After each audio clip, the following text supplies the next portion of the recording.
তিন ঘর মিলে আমাদের এরকম হুমকি টামকি দিচ্ছে, আর আমরা এখন আমাদের জীবনের নিরাপত্তা চাই। আমার জামাই নাকি কোর্টে মামলা করে গেলে তারে ওই দিনই শেষ করে দিব, এগুলো আমার হুমকি দিচ্ছে। খাবারা সুবাদে আমি ঢাকা থাকি মেয়ের সাথে।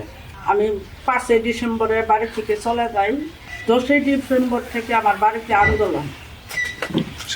আমার 11% জমি, এতদিন আমার জানা ছিল না যে জমিতে ডাক ছিল।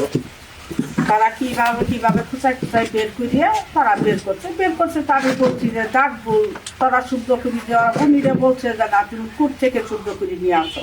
আমি কোর্টের দলিল সংশোধনীর জন্য মামলা করছি। এই মামলা সুবাদে আমাকে অনেক প্রাণনাশক হুমকি দামকি দিছে, অনেক কিছু বলতেছে, অনেক আক্রমণ করতেছে। আমার জামাই নাকি কোর্টে মামলা করে গেলে তারে ওই দিনই শেষ করে দিব, এগুলো আমার হুমকি দিচ্ছে।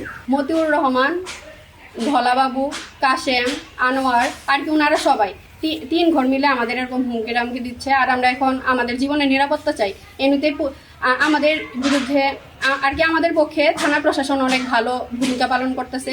আমরা যদি বিপদে পড়ি বা ওনারা যদি আমাদের হুমকি দেয়, ওনাদের কাছে কল দেওয়ার সাথে ওনারা আসে, কিন্তু ওনারা যাওয়ার পর আরো বেশি হয়ে যায়। আজকে আমরা যে একটা সাংবাদিক যে ব্রিফিং করতেছি আমাদের জীবনের নিরাপত্তার জন্য, তবে আমরা এটা ভয়ে করতেছি যে এটা কি না হয়ে যায়। আপনাদের বলার পর এর প্রেক্ষিতে আমাদের উপর কি হামলা হয়, যেন কোনো হামলা না হয়, আমরা যেন শান্তিতে বসবাস করতে পারি। এর জন্যই আপনাদের কাছে আমাদের প্রার্থনা থাকলো। আর যেহেতু মামলা করা হয়েছে, দলিল সংশোধন কেউ করতেই পারে, জমি দাগ নামার ভুল হইতেই পারে।